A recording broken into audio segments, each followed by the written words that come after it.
Hi everybody, this is Ellie. Thanks so much for joining me today for a video where I show you how I used my pocket-sized bullet journal in the month of February, and I take you through my March 2020 setup. In the month of February, I had my bullet journal inside this Chic Sparrow, and this is an Outlander Fraser in the Pocket Deluxe, which means that it has pockets on the inside. I've rolled this leather and I personally love the feel of it once this one's been rolled. And I have this charm on the front elastic from Baum Kuchen that says, "Change is the only constant." Inside my setup, I have a blank field notes in the front wrapped in this dashboard, also from Chic Sparrow. The thought was that I would use this to do any ballpoint sketches if I had the inclination or the time, and as you can see, that did not happen. I like the idea of it, that's why I included it, but it just wasn't something that I reached for at all this month, and that's okay. I'll definitely keep this setup available and just ready to kind of include when maybe I do think I'm going to do that more often. It has this beautiful sticker on the front from Protect Your Peace, and I just think it's so soft and lovely. I mentioned that I had a passport size Kraft folder that I wanted to keep in here with ephemera. So I ended up making a bunch of washi cards this month with all of my washi tapes. And then this one here, which are just some of my current favorites that can stay in whatever setup I'm using. I also made this tiny sticker album, which has some of my favorites, as well as some decorative stickers that I think it would be fun to use. It's tiny and very portable. So again, this is designed just to be able to be carried in any setup that I have. So in February, because I did already have this Kraft folder in here, that's where I kept these. And this sticks out the top of the folder, but not out of the top of the whole leather notebook, so it didn't bother me at all. I have my trusty uni Jetstream here. It's the slim body from Tokyo Pen Shop with the 3 colors, and this is my daily pen. I do use others here and there, but if I'm only taking one with me, it's this one. Here we have my pocket-sized bullet journal. So for those of you who are new here, this is a Hobonichi plain notebook in the A6 size that I had cut down at my local Staples to pocket size. So February was a little bit different for me. I was inspired by Daksina's videos to try and do 1 day per page and include more tip-ins and more decor. So I'll just kind of talk you through how that worked for me. I still had my task page and my calendar index. So for this year, I basically just use it as an index because I have a future log that is an actual little washi calendar with the dates and appointments. For this one, I just like to write down anything out of the ordinary that happened or brief synopsis or appointment times, and that way I just know where to look in my dailies if I want to find any of that information. I also like to include a focus for the month. It's just nice to look back on and see whenever I'm flipping through it. Sometimes it just helps me remember an overall goal that I'm working towards.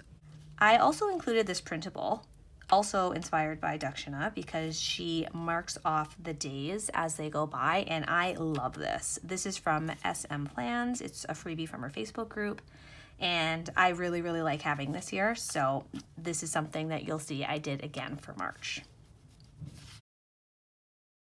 In February, I've mentioned it in a couple other videos, I think, but I did use this kind of top right space for any special occasions or any appointments. It's separate from my task and kind of memories lists, so it was just visually a helpful reminder. I had these washi tapes that I had gotten from Sojourner. They're sold out now, but there were 2 separate ones, one's with the day of the week and one with the numbers 1 through 31. So you'll see I used those for the month of February. I included a couple of printables from Courtney Diaz, and I've never included anything like this in my bullet journal before. So I was just playing around with different layouts and different stickers and seeing if I liked the washi, if I wanted to keep it more simple, more pen and paper. I tried 2 columns here. I didn't like it because the pocket size is already narrow, so I just did it on that one day. So the way I was planning this month, I planned a week at a time, and then if I did have any other notes or collections that I wanted to jot down, I just did it at the end of the week. So here I had some stationery wants and my budget for the month so I could keep track. Included some vellum. Oh, I helpfully put behind this wish list, my birthday's coming up, so I also put a birthday wish list because I always have family members who want some specific items, so I was able to include that. And this week you might remember from a Plan With Me video that I did, I really liked using these small to-do stickers, and they were from a Let's Plan It kit. That's another thing I really liked about planning in this style, 1 day per page, where I had more space, is I could go through kits and kind of remnants that I had and piece it together however I wanted. So here I was using some stickers like for Valentine's Day and if I watched a movie. A list here of more stickers that I'd like. I haven't gotten any of these yet, mostly because I was waiting for March's stationery budget, so I have some sticker orders that I'm hopefully going to place in the month of March. Celebrated Family Day. So coming off this week here, which was a lot busier than I'm used to in my bullet journal, I thought I'd try and go a little bit back to basics. What I've been doing is my tasks at the top, and then I've just been jotting down notes about things that happened that day or things that we did that day. And this is normal. I've been doing this since January. It just used to look like this, just very, very simple and basic. And I loved this. So I was feeling a little bit overwhelmed with the decorations, I think, and not maybe overwhelmed is the wrong word. I think I tend towards consistency, and these were all different, and I was just trying to figure out a good balance. So one of the things I thought, instead of using stickers in here, is that I would try to draw my own little doodles and icons. So I've just been including a few of those, like TV, food, if I'm cooking something or baking something special. And I like that. I like that a lot. It's fun and it's a good practice for me. And the only reason I don't want to use a ton of stickers in here is because I do have my Jibun Techo as a memory keeper, and I use a lot of stickers in there. So I figured this could be more for doodling and practicing any sort of sketching that I feel like. What I tried on this page is using thinner washi tapes to separate the tasks from any kind of daily notes. And I enjoy that. I like the look of that a lot too. I do also like using washi tape on the bottom here. I find that I don't really need a full day per page, so it does allow me some leeway in terms of decorating and skipping lines. So it's fun to use my washi collection on a regular basis. On these pages here, I use the Hobonichi stencil to separate the tasks and any notes, and I like that too. Some more washi tape. This page I actually just was able to write like a quick journal entry, and I liked it. I really liked having the option and the space for that. I realized, hey, I have all this space. It'll just be really nice to throw down some thoughts about my day. So that's definitely one benefit to doing a day per page. On this day, I have some stamps from years ago. I think I was gifted them for scrapbooking, and I thought that they were like the perfect size, and there's a couple of different styles, so I thought stamping would be a good option. And I do like how it looked, but it took a fair amount of time to dry, and I just don't know if I have the patience to do that for bullet journal planning. Like journaling, yes, that's definitely more of an art journal style, and I'm just doing a page or maybe 2 pages at a time, so I don't mind. But for this, I like it to be more of a kind of grab and go style. I don't need to be too careful with it, so I likely won't do very much stamping in here. And yeah, I went right back to kind of that thin divider washi tape here, which again, I like the look of. I have some work stickers up here from the style planner, and I like the small size. I like small size stickers in this kind of small size bullet journal. And that brings us to today, which I have here with my sticker that says Leap Day with this really cute bunny. I don't remember where I got this sticker sheet, but I will try to link it in the description box. And that moves us into March. So I did some watercoloring here, which I think turned out pretty nicely. I like those kind of muted and earthy colors. I did try to stamp. I don't know if you can see through. You can see on this side. I did try to stamp the word March, but it didn't work because of the way I was using the stamping block. But luckily I had this sticker, which I thought had really similar colors and just let me practice some hand lettering anyways. And we've got my March focus and my March calendar index here. So my focus this month is incorporating headspace meditation into my weekly and daily routine. I used to do it a lot more often and I fell out of the habit, and it's something I really want to work back into my life and my routine. So that's just something that is going to be hopefully at the front of my mind this month. And then I had a couple of tasks that didn't get done here, so I migrated them forward. And I wasn't able to make a dentist appointment this month because I've been a little bit under the weather on and off. So I actually migrated that to my future log. I'm going to start a new book. I want to put together a recipe binder, and I'd like to develop a weekly and monthly planning checklist, just kind of to have that outline. So when I'm doing my planning, I can just run down it and hopefully streamline the process and make it more consistent. This is the freebie printable from SM Plans for March. And what I did this month is I actually printed it on both sides just so that I could see it no matter which page I was writing in. And I'm super happy with it. It turned out really well. And I just taped that in with a little bit of thin washi tape. I've highlighted my weekends here as usual, and I just like that separation. It just gives me a good idea of where I am in the month. And I haven't done any planning beyond that. I'll be honest, I'm not sure what this month will look like in terms of planning. I have really enjoyed having 1 day per page and the freedom and kind of flexibility that it affords me. And I have also missed kind of this simple and basic style.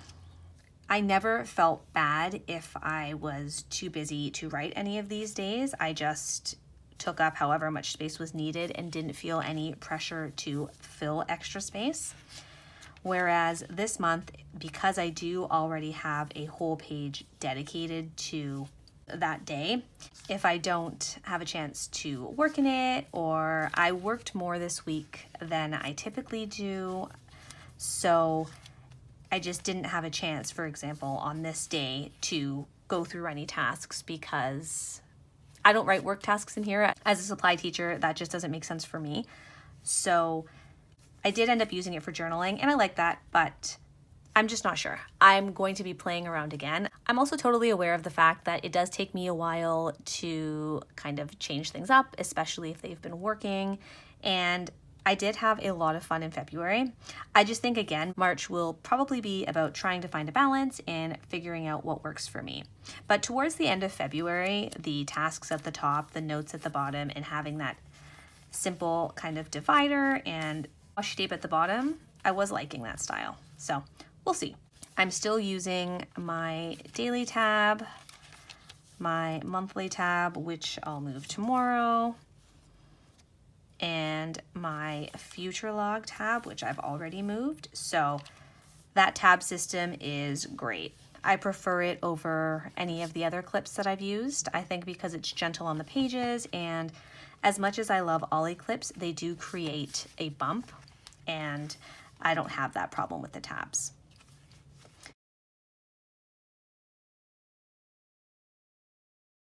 Now we're going to move into the leather cover that I have for the month of March. This is the cover that I'll be using for March. It's from Eberhart Studio on Etsy, and I absolutely love it. This is her Autumn Harvest leather, and it has beautiful pull-up. I saw Yayi had posted a picture with a lighter stitching, and usually I go for matching stitching, but I really like the way it looked. So this is the light orange stitching, and I did get her signature pocket, which is this diagonally cut pocket. Inside, I have this owl sticker from Protect Your Piece, which I think is so beautiful, and the colors go so well. It was hard for me to find a sticker in my collection that looked good kind of peeking out this way, and then I came across this owl and was so happy with it. I asked for the folio pockets and the traveler's notebook strings, so I do have a hybrid here. This leather is on the thicker side, but it feels great in the hand still, and still, while it's more structured, it is still like squishy, and it feels really nice. So these pockets were pretty snug when I first got it, but yeah, you had sent a message saying that I could just use like the tip of a pen, you know, with the point retracted to just kind of loosen it up a little bit. And I have to work a little bit to slide this in, but not too much. And I do like that it's a snug fit.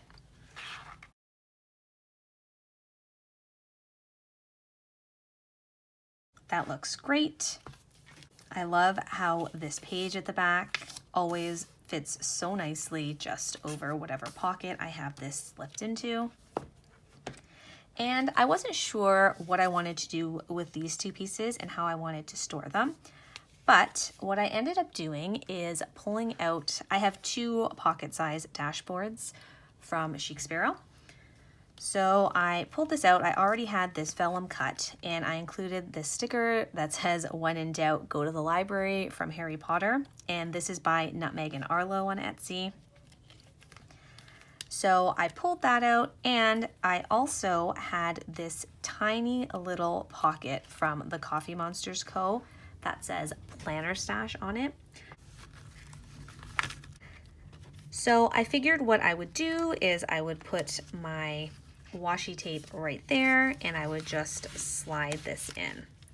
I don't know if other people use dashboards like this as storage. I don't think I've seen it, but I just really like the look. I love the paper and the stickers, and I thought, you know what, that's perfect. Another thing that I've realized too in this journey is that while I love the look and feel in my hand of a chunky planner, I really don't like writing on a huge hump, whether or not that's because of how thick my notebook is, or if it's because I have a lot of other inserts or anything on this side.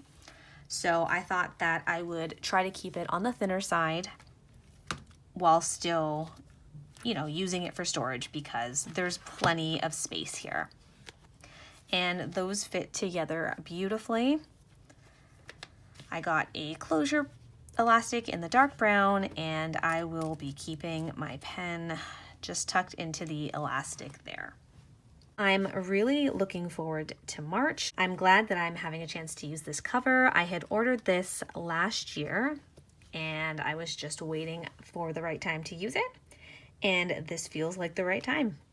Isn't this pocket beautiful? Like, it's just a beautiful notebook. So I will have fun using it, and I'm going to continue having fun playing around in my daily pages and figuring out kind of what combination of what I consider fancy and functional works best for me. Thank you so much for watching, and I'll see you next time.